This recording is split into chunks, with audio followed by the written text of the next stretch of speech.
ओम सदाशिवसमारम्भां शङ्कराचार्यमध्यमाम् अस्मदाचार्यपर्यन्तां वन्दे गुरुपरम्पराम्।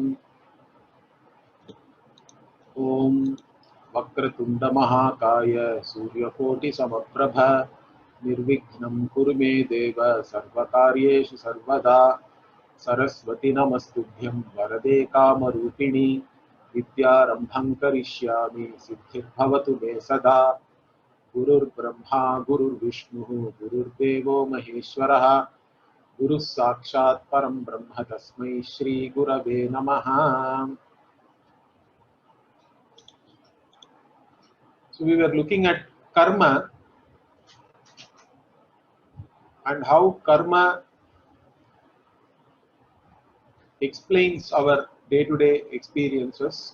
It is in keeping with that. And karma itself is the cause of the creation itself, because as individual beings, as jivas, we have to exhaust our karma by experiencing the results of that karma. So, it is said that Ishvara creates this world only so that all the jiva, all the individual beings can experience their karma.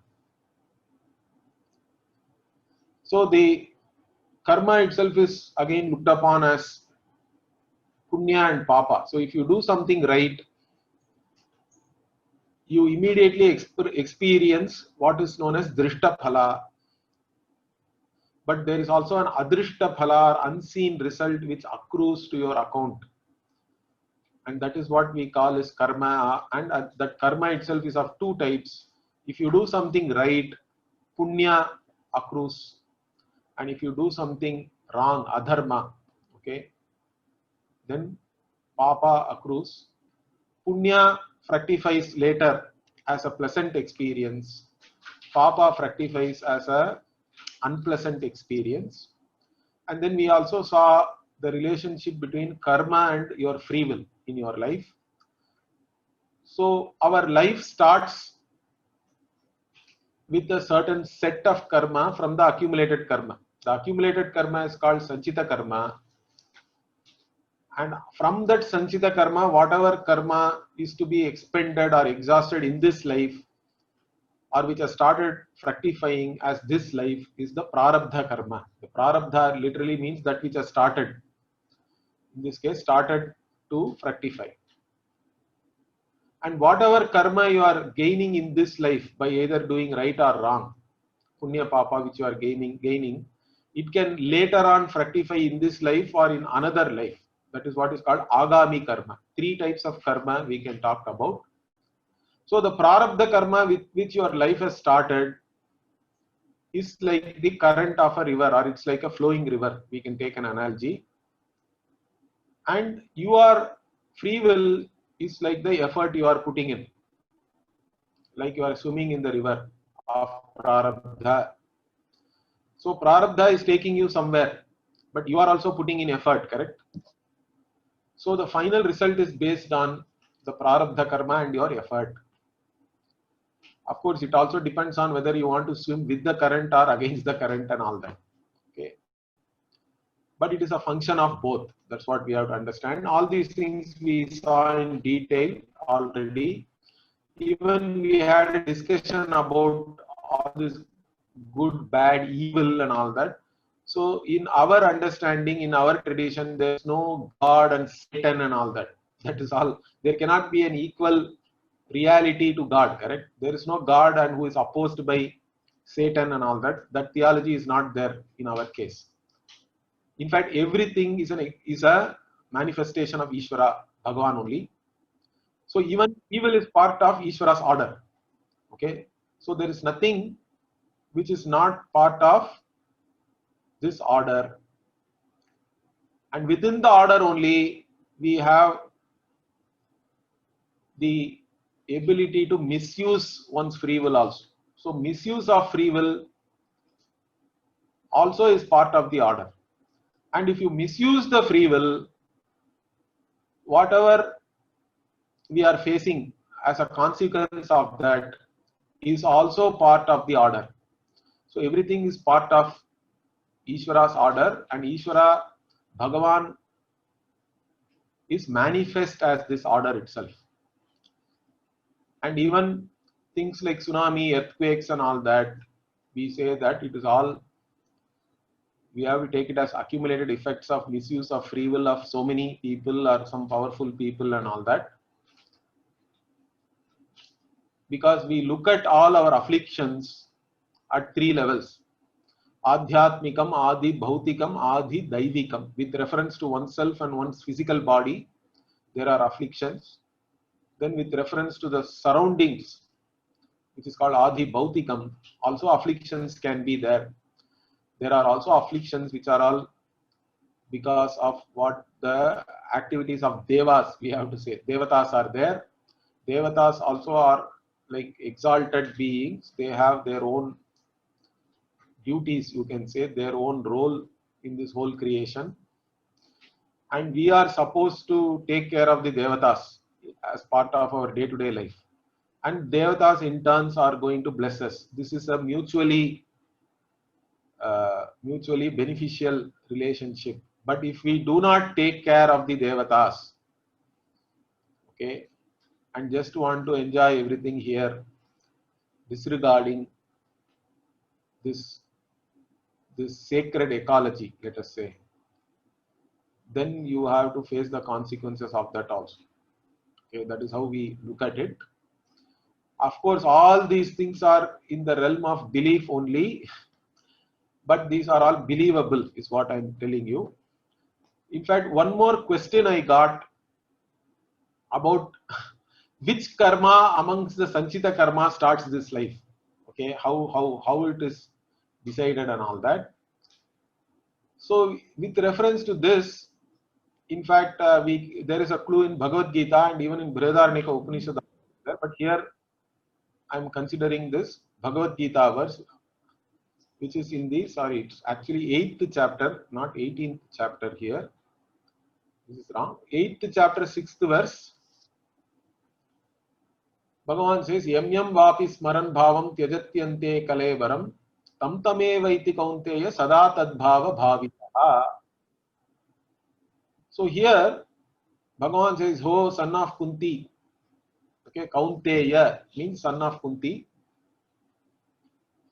So at the time of death, if someone is remembering something, correct, whatever remembering you die or you give up this body, so you are in that state only, and you will reach that state only even in the next birth. So the next birth's prarabdha is decided by what is your state of mind at the time of your death. Okay, so whatever thought has dominated all through your life, correct, that alone can come to you at the time of your death, because at the time of death anyway all your faculties are all withdrawing, your senses are not working correctly. So we can't say that you have a great free will or anything at that time. So the mind may be flashing something based on whatever you have been thinking all throughout your life, whatever you have been conditioned throughout the life, whatever thought patterns you have had in this life, which are predominantly there. Okay, while living, whatever you have done, doing also is important, because your thought patterns are also reinforced by your action. So what you think at the end, okay, suddenly you cannot think something different at the end. It will be based on whatever you have done and whatever you have thought throughout your life. That alone will come at the time of the death, and your next life also will be based on that only. So that's why you see we have this custom of giving Bhagavan's names to our children, correct? So that you call your children with Bhagavan's name daily, or even if you have Putra Pasha, okay, you have great affection to your children, means even at the time of death, you are remembering Bhagavan's name even while remembering your children, means that is supposed to be good. In fact, there is a story, some of you can go and refer also. In Bhagavatam, there is a story of Ajamila. There was a Brahmana called Ajamila. He was initially he was a great Vedavid. He knew the Vedas. He was leading a proper dharmic life. But then one day he sees a prostitute and then he goes with her. He leads a life with her. He gives up his family. He does not do any of his other whatever anushtana is day to day, whatever prayers a brahmana has to do, all that he does not do. Okay. So he is essentially not leading a life of dharma anymore. And he has 10 children. And his last son, he names him Narayana. And he is very, very fond of his last son. Then after leading a life like this, of adharma you can say, at the time of death, since he has done some punya also before, he sees all this Yama Kinkaras are coming. the messengers of Yama, Lord Yama, are coming to take him away. Then at that time he calls his favorite child, Narayana, Narayana, like that. Then hearing that, it seems Vishnu Dutas come. That is the story in Bhagavatam. Or in, I think in one version, Sri Krishna himself comes and then gives him a Sadgati. He doesn't go along with the Yamakinkaras and suffer. Instead, he goes with Narayana. Like that, there is a story of Ajamila is there. So from all these things, what we know is that throughout your life, whatever is your predominant thought and action based on that thought, that will continue also in the next. So if you have become a dharmika person, if you have become a student of Vedanta, even in the 6th chapter of Bhagavad Gita also, Bhagavan clearly says, you will be born in the, even though you do not get moksha in this life, total freedom, still you will be born in the family of yogis and you will get access to all the knowledge which you already had. Tatratam sanyogam labhate paurvadehikam, he says. Whatever you had attained, a certain disposition of your mind, knowledge, etc., in the previous body, you will get connected to that again. Okay, like that he says. So we believe all these things. So this is something I just wanted to cover this because this question came. I thought there is an answer for this, so let us share. Okay, now we will go to the other part. So now we have a certain understanding about our vision of Bhagavan, who is manifest as this entire world and all the orders within that. And we also have an understanding of how we look at individual life and how it is guided by one's own prarabdha and also one's own free will. Prarabdha karma also is there, but we also have our own purushartha, the free will. Then another question which people have is, why are my parents asking me to do this, do Sandhya Vandanam, do puja, or go to temple? What is all this superstition? Okay, do they have any meaning? If God is there everywhere, why should I go to temple? Or why should I do puja, invoking Ishvara, Bhagavan in a particular murti? Okay, in a bimba. We call it bimba. Asmin bimbe dhyayami, avahayami. Like that only we do puja. So it is a form. We invoke the Lord Bhagavan in a particular form. So why are we being asked to do all these things? So if we do even Sandhya Vandanam, we are actually doing a prayer to Surya Devata. Correct? So every day you are supposed to do that in the morning, evening, and also in the at noon, or during certain, particularly morning, early morning and evening times. All our houses we light the lamp Okay, we do some arati, something. We have an altar. All Hindu homes have a altar. Even whatever you cook in the morning, we first offer it at the altar of Bhagavan and take it as a prasada. So about this prasada also I will talk a lot later on. It's a very important thing. This attitude of accepting things as prasada is the most important thing you should know. So about this we will talk a lot more. But as of now, the importance of ritual itself is we have to understand first. Okay, so rituals mean, don't think only religious rituals are there. Rituals are very important even in our regular life. Okay, even a birthday party is really a ritual, correct? Why do you have a cake? You have to put some whatever candles and blow it off. Why are you singing something in a particular tune? Happy birthday and all that. Or let us take other things are there, correct? Saluting your national flag. That is a ritual. Singing the national anthem or military march past is a very big ritual. In fact, they say that soldiers do more march past than even actual training with the gun and all that.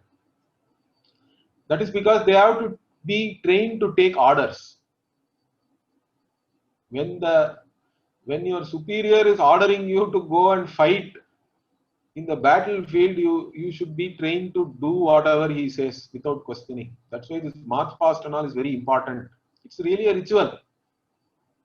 Otherwise, why they are doing all this left, right every day? It's a very important thing for them. Or you are giving birthday card, flowers. So there are rituals everywhere. Even greeting is a ritual. We greet in many different ways, correct? Hugging, shaking hands. But now Namaste has become very popular at the current time. So about Namaste also we'll see, in fact. It's a very interesting type of greeting.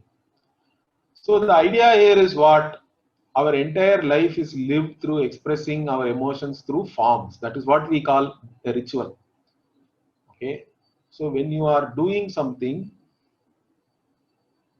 you are actually expressing a certain emotion towards somebody. When a ritual is done, we are expressing a certain emotion. Without doing anything, you cannot say, I really love you, but I won't do anything. You should understand that love is there in my heart. Even though I am not giving you any flowers, I don't give you any card, I don't buy you any gifts, I don't take you out anywhere, we don't go out for any dinner, but I love you means nobody is going to accept, correct? Then they will say you're only, these are all empty words. You really don't have any love. So an emotion has to be expressed. In fact, while expressing that emotion also is reinforced again. That's a positive reinforcement loop. That is why rituals are very, very important. And religious rituals, religious forms are our expression of emotions towards Bhagavan. So Bhagavan as the giver, we have to always recognize. I told you, so when we are born, everything is given to us. Nothing, in fact, we can even say, I am an owner of my body also, you cannot say. Why? Your body is given by your mother. It was part of your mother. Your mother's food, whatever she took only has become this body. Later on also she has fed you so much. Correct? All that food only has become this body. Even this physical body you cannot claim is your own. All your knowledge also you cannot claim your own. You have been taught from ABCD onwards, from AE onwards by somebody. So everybody has a claim over your body. So at best we are only a trustee of our own bodies. Even your body you do not have any claim. So we have to recognize what is given to us, the giver. So all our rituals religious forms are all expressions of our emotions towards Bhagavan, who we recognize as the giver as the results of giver of the results of our action also, particularly, but in general, giver of everything, who has provided us this whole world which we are experiencing. That has to be recognized. So then, if we are relating to Bhagavan through different rituals, how do we look at Bhagavan? How can we relate to Bhagavan? Means in this again we have great freedom. We do not restrict you saying God is formless and all that. In fact, God is formless is another snobbery, I think. Okay, in fact, formless means what about all forms then? God will become limited, correct? In fact, our understanding of Bhagavan is very clear. Bhagavan is both formless and form. Even in Tamil, there is a song, correct? Uruvai, Aruvai, we say. Uladai, Iladai. So the one who has forms and one who is also formless. In fact, Bhagavan's reality may be formless, but Bhagavan is the one who is manifest as all forms. So forms are essential. Without forms, you cannot have any prayer, any altar. Those who decry forms also have to give a name, correct? Name also is a form. It's a sound symbol. Or they are facing some direction to pray. That also is a form. So without forms, you cannot relate as a human being to anything, in fact. Formless, maybe we can understand. But there cannot be any prayer to the formless, correct? So formless is really meaningless if you want to relate to Bhagavan. Bhagavan, that's why we have all these beautiful forms which are given to us by our ancestors, correct?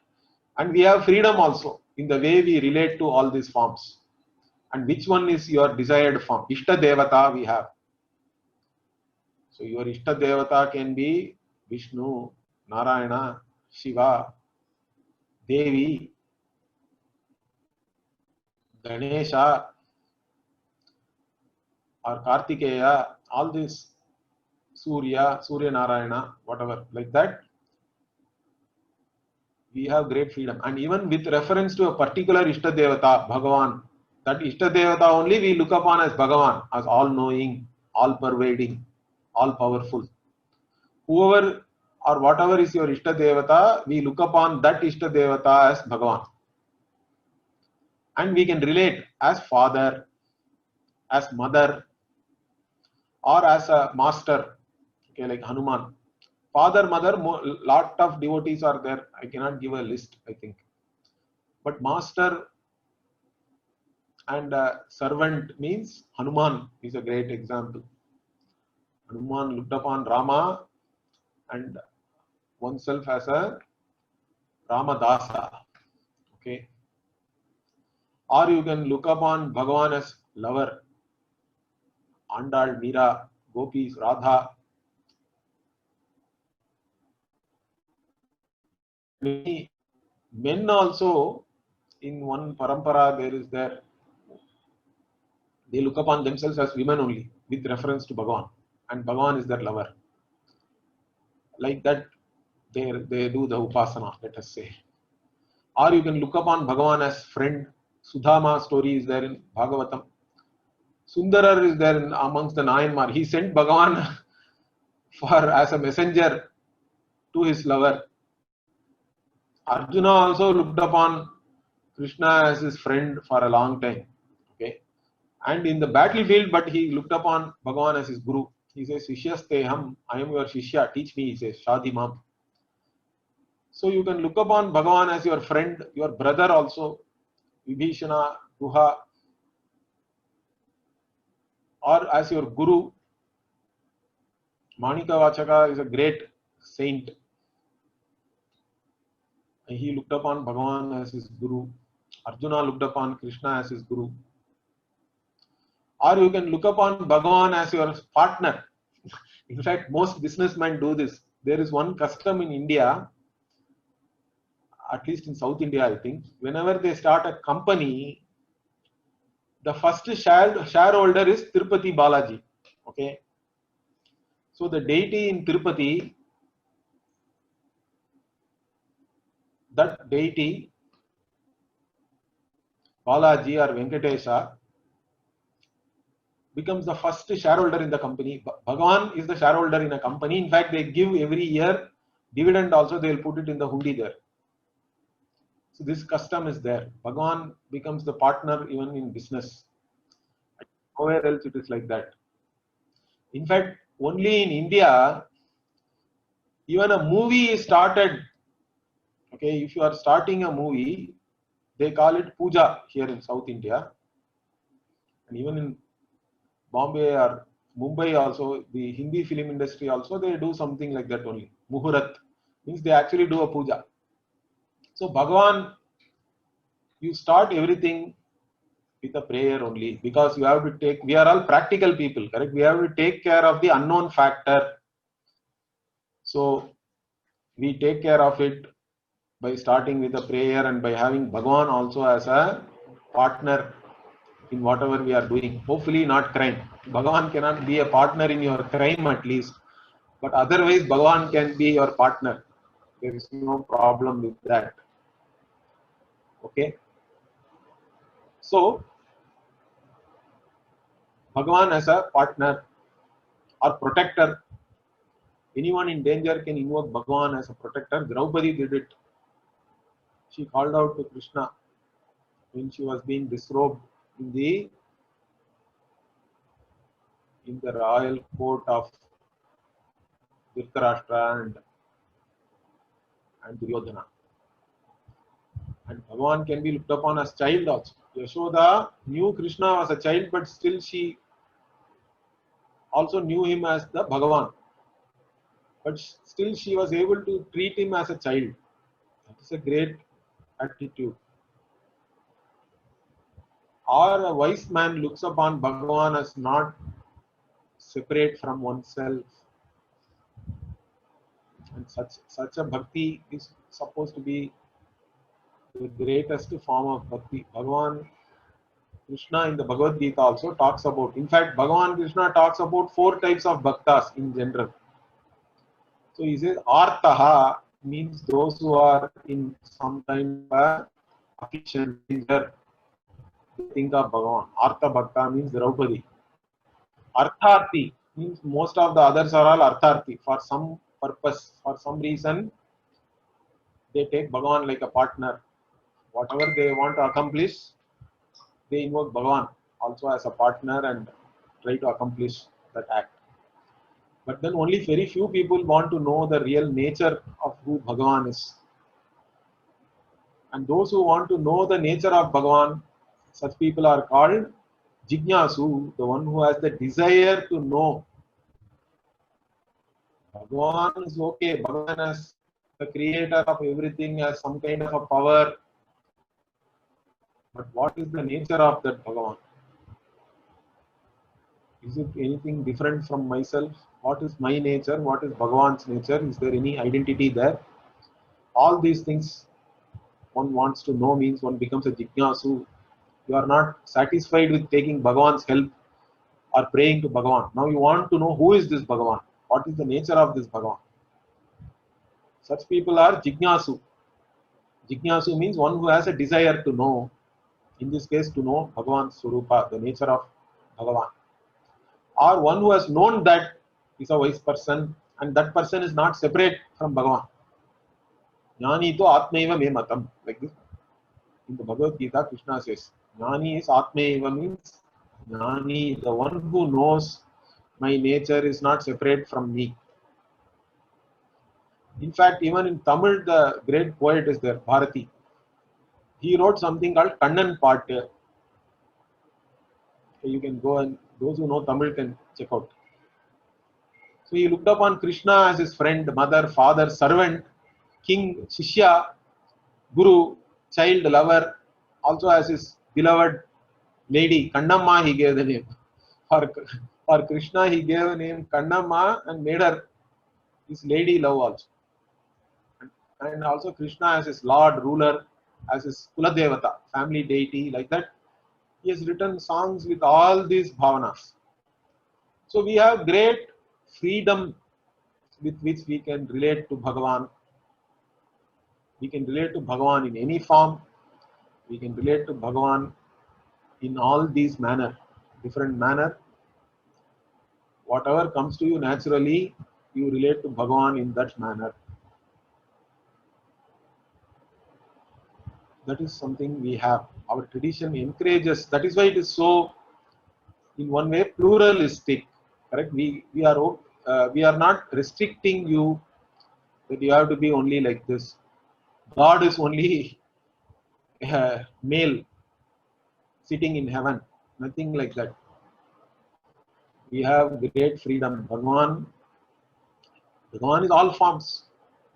All forms are manifestation of Bhagavan. So we can invoke Bhagavan in any form, and we can relate also in different ways as a devotee. So this is something I just wanted to present here. So I told you our forms are meaningful. So here also we should make an effort to know the meaning. Okay. So let us take Namaste.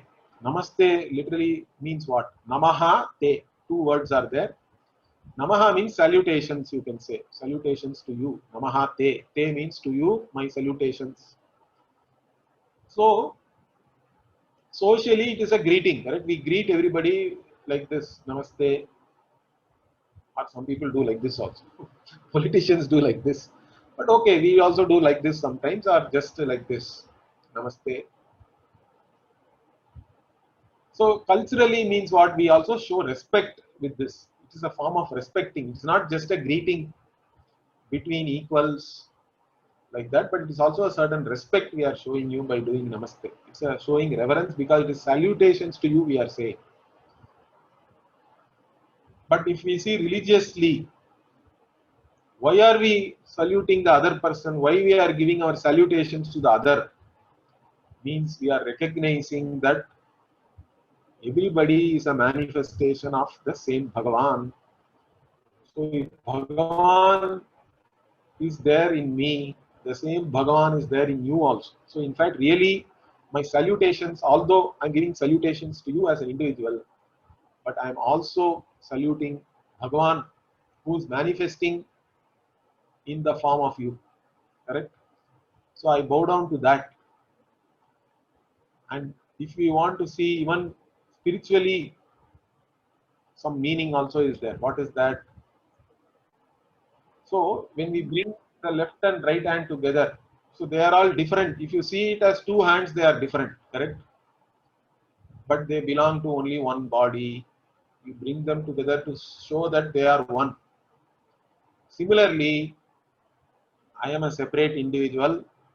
You may be a separate individual, but we are one really. Because in reality, only Bhagavan alone is there. All these names and forms are only appearances. So Bhagavan alone is really there. The one reality which is there, all pervading, is Bhagavan. Like even clay alone is there, gold alone is there in the gold universe. All others are only names and forms. So that also, that meaning is there. And in fact, from a yogasana standpoint, physically you say this is called pranamasana. Pranamasana it is called. You can stand, or this kind of a, this is called Anjali Mudra also. It comes in the, even if you do Surya Namaskara, sun salutation, it is called in English. First you have to stand like this in Pranamasana and then only we start, correct? With Anjali Mudra, also it's a Yogasana also, it's an asana. And finally, hygienically nowadays means what? You can keep your germs to yourself. I will keep my germs with myself. I don't have to touch you, shake your hands or anything, and then we need not exchange each other's germs. We can respectfully greet each other and keep whatever we have with ourselves. So it has meaning at multiple levels. Our forms are all actually meaningful. Okay. Then another very important form we have is the Omkara. Little bit about Omkara also all of you should know. Whoever knows this dharma. So Omkara can be looked at also as a word in Sanskrita. Linguistically, if you say Om is derived from the root called Ava. Ava is the root. Ava Rakshane. So the Ava root, the word root comes in the meaning Rakshane means protect. So Omkara, Om, if you look at it as a Sanskrit word, means one who protects. Avati iti Om. Om. Avati Rakshati, one who protects, sustains, is Om. So Ishvara, so Om means actually, it is a meaning of for Ishvara. The word actually means Bhagavan only. Om is a word which has its meaning as Bhagavan because Bhagavan is the one who sustains everything. The one who sustains everything, one who protects everything, that is Om. That's why we start everything with Om. Also, when we do Upasana, Dhyana, some kind of a visualization, in the Veda, Omkara is looked at in a certain way. So it is now looked at as three different alphabets which have come together to form Om. Because A, U, together when it comes, it becomes O as per Sanskrit phonetics. So O can be divided into A and U, then is anyway there. So now it becomes three alphabets. A, U, So the A, when you are doing Upasana, on A you are superimposing the waker and the waking state, the entire waking world itself.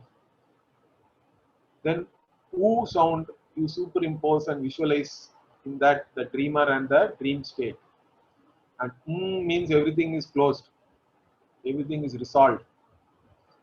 So represents the sleeper and the causal or the potential state, because in sleep everything resolves. There is no subject object. So like that Om, when you look at it like this, it represents everything again. You do a Upasana like this, you visualize like this, and then you understand everything is Omkara.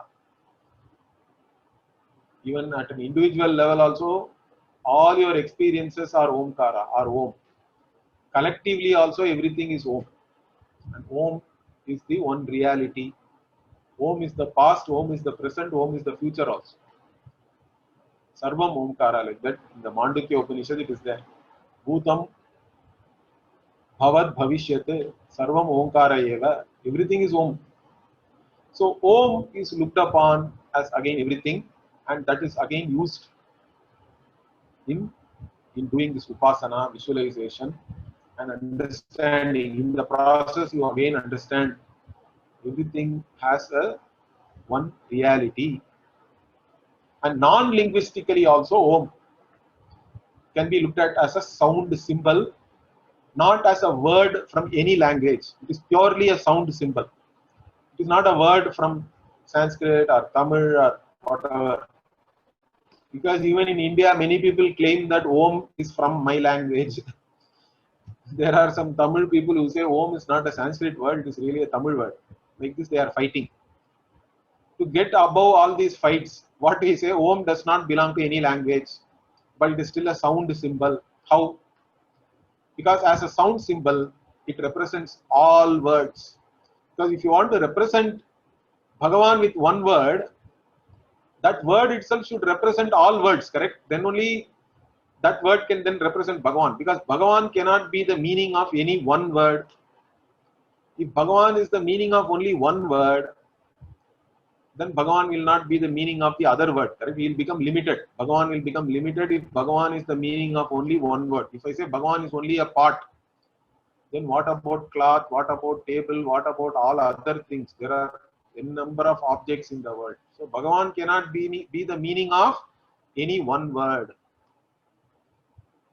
Because any word, you cannot think of it without the meaning, correct? Word and the meaning are always together.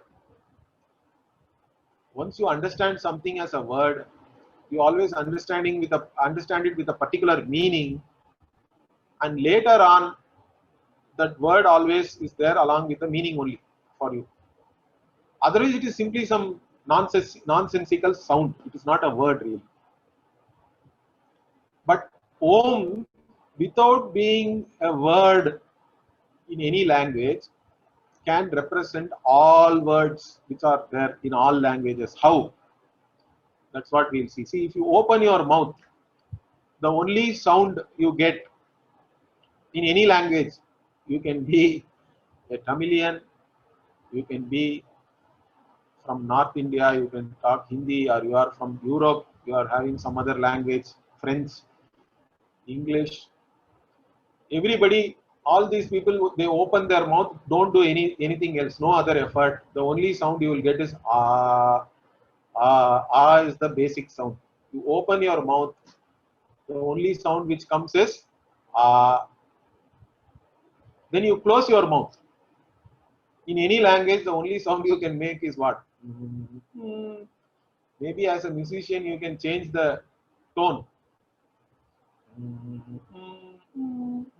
Like this, singers do that to get the shruti, to get the correct scale.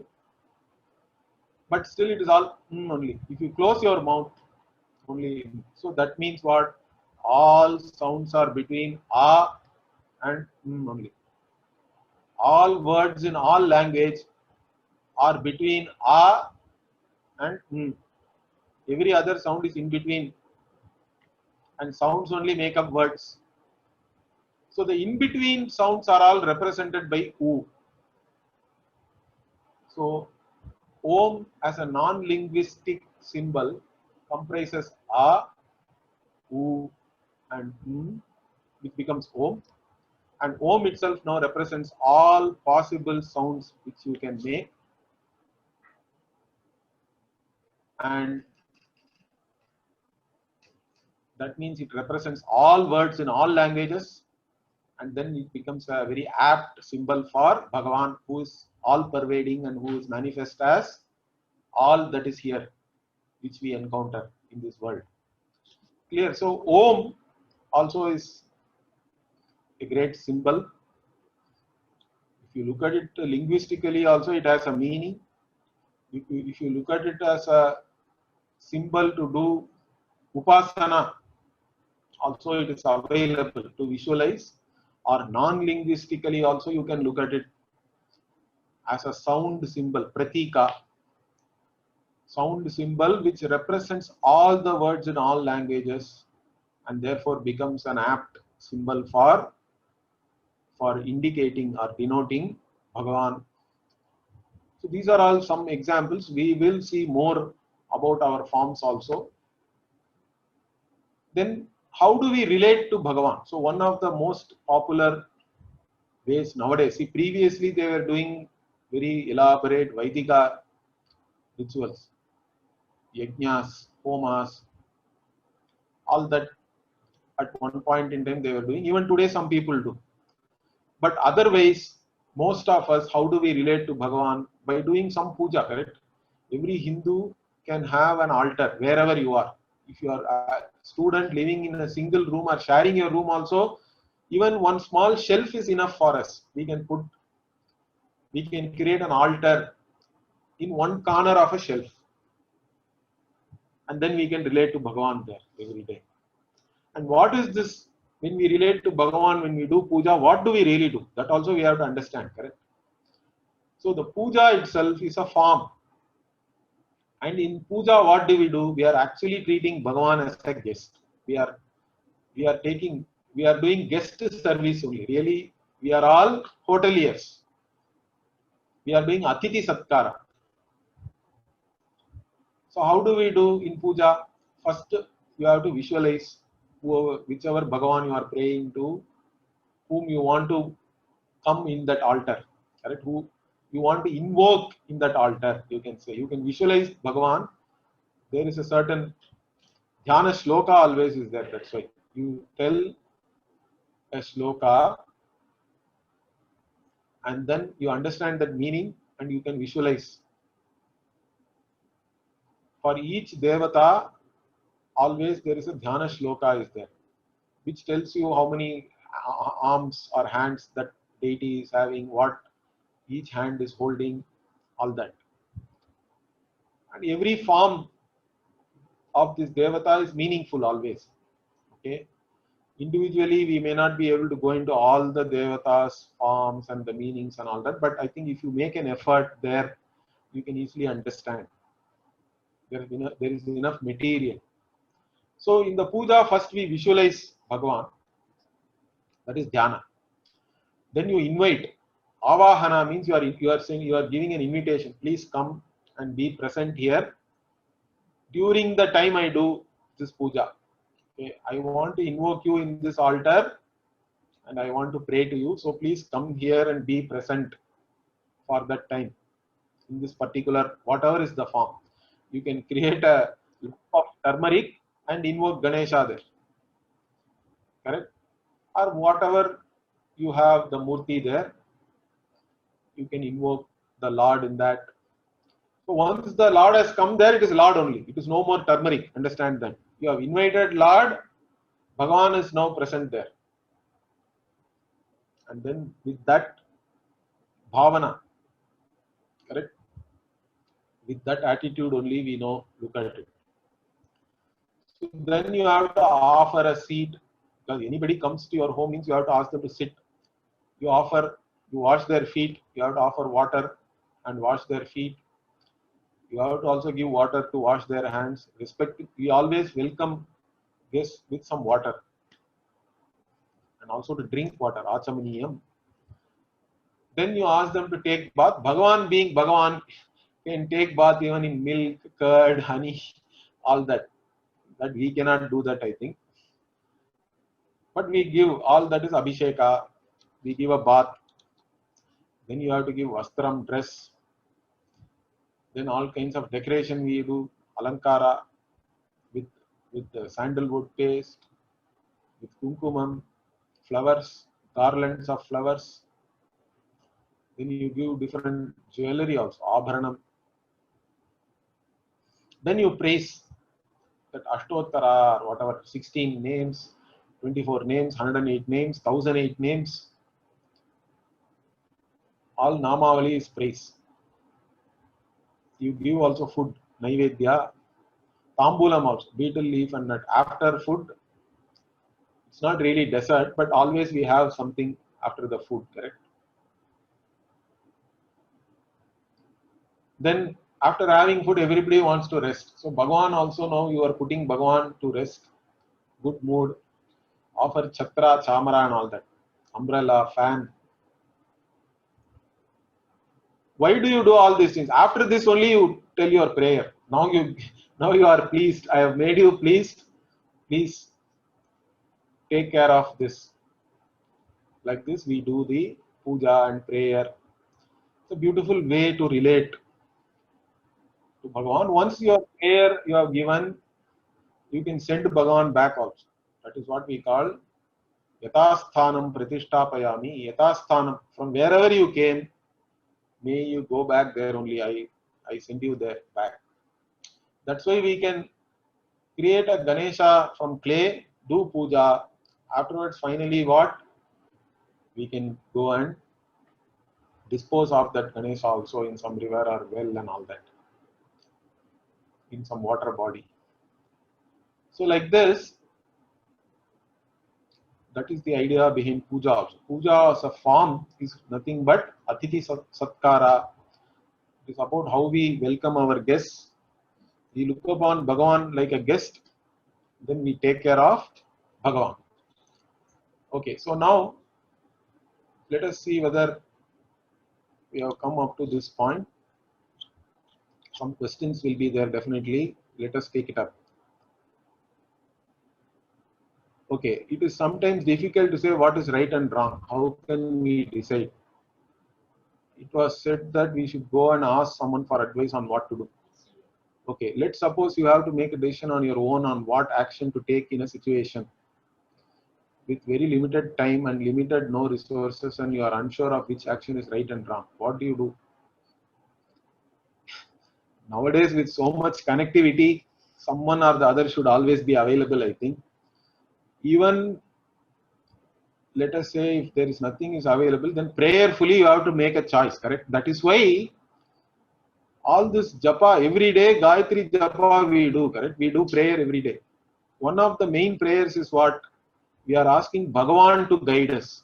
Our mind, my intellect should be guided by Dharma, means by Bhagavan only. Dhiyo yonaha prachodayat is the greatest prayer. Because life is all about taking choices. Like you said, sometimes you don't know what to choose. Everything looks right. Amongst the right also, which one should I choose? What is better? Means finally, when you choose, you have to do it prayerfully. If you don't have anybody else, you do it prayerfully. Bhagavan will take care. That's all we can say. Correct? Okay. That way, it is also easy for you. You don't have to take all the blame for your own choice. Okay. How many yugas have passed? How do we know that? We say this is a particular Manvantara and all that. Okay, that way we can count, but even then we don't know how many Brahmajis have come before. It's a beginningless cycle. So in this cycle of creation, we say Adya Brahmanaha. So in Brahma's day, Dvitiya Parardhe, we say Shweta Varaha Kalpa. Like that, many kalpas are there. Amongst that, this is called Shweta Varaha Kalpa. And again, many Manus are there. This is Vaivasvata Manvantara. Vaivasvata Manu is supposed to be the ruler. No, he is the Manu. In that only we are there. Like that we do, when we do Sankalpa, we are saying that. So that itself is so many years have passed if we have to count it. But so many more is there. So don't worry about all that. Okay, Namaste and Namami mean the same thing. Both are from the same root. Namaste means Namaha Te. Namami also I am saluting, like that. Okay, Namami is from a, that's a verb form. Namaha Te is more like salutation to you. Namami is saluting. I am saluting. That is the meaning. Okay. Astrology is actually studying your prarabdha karma and suggesting prayasitam for that. How does Shani Payarchi, Gui Payarchi, etc. work? Means correct. Shani Payarchi means when Shani is there in somewhere in the zodiac, Shani also is there in particular house in your particular horoscope. Correct.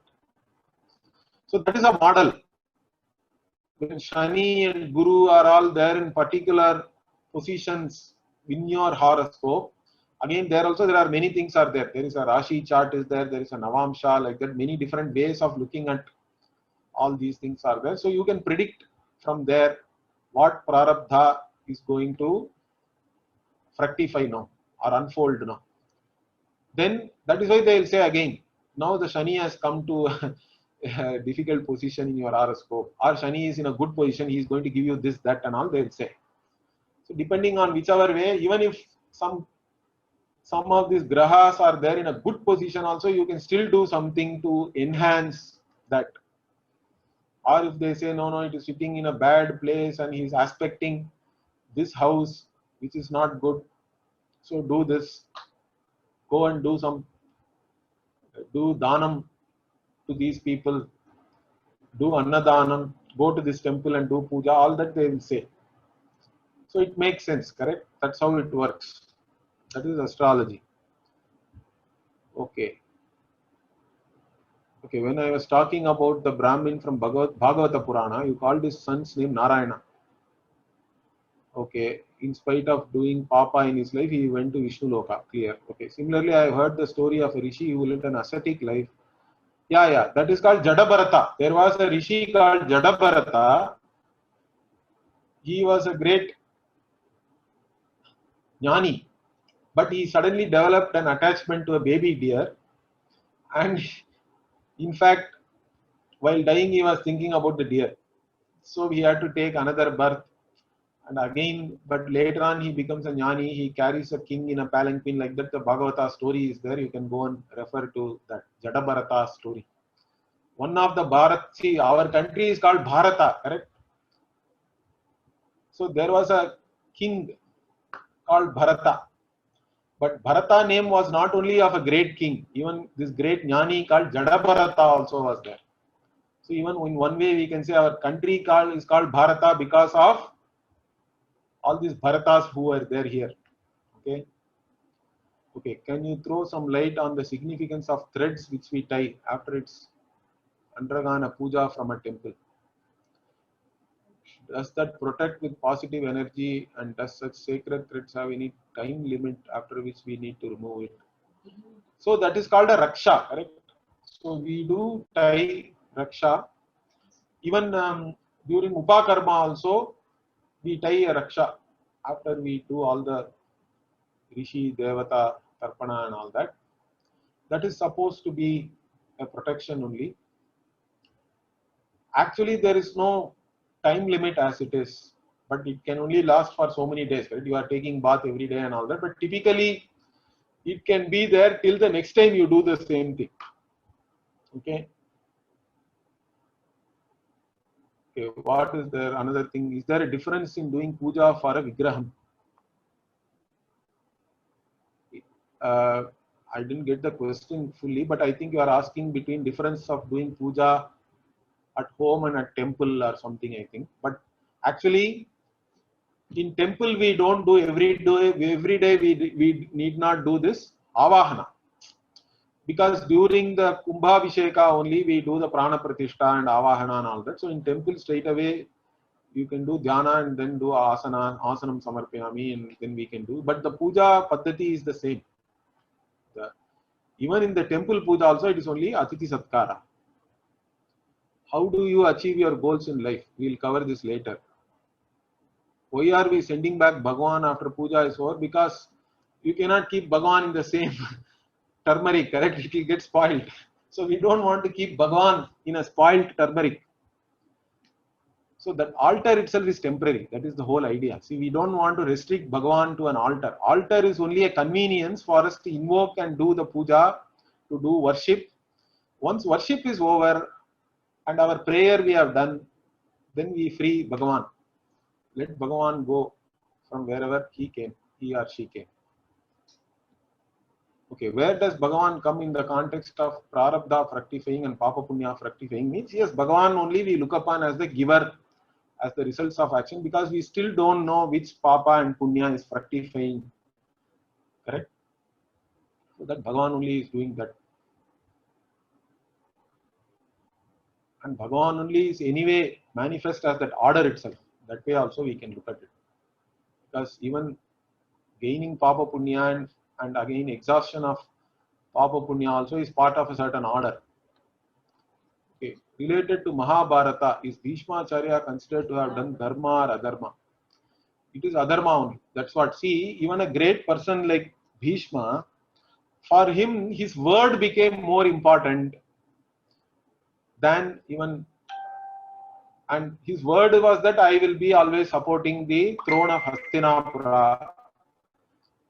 But then even when Hastinapura is ruled by adharmic Duryodhana, he could not actually give up his word. So his word became more important, or his vow became more important than dharma. That is the thing we have to learn from Bhishma. So because of that, he had to die. He was in the wrong side and he died in the battle. Okay. Arjuna and Ekalavya are both students. Okay, that is a different story. I will cover that later. Okay, if the last thought before death decides your path after death, how does what you do during your life matter? Means it matters, correct? That's what I told you. At the time of the death, you cannot suddenly think of something what you want and all that.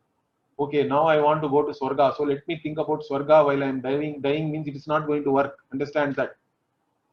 Whatever you have done, whatever you have, the samskara is important, correct? Whatever impressions you have gathered throughout the life, that habitual tendency you cannot get out that easily. Understand that, particularly when all the organs and senses are all withdrawing, whatever is the predominant action and thought pattern throughout your life, that alone will come. That is why even during life, whatever you do every day matters a lot.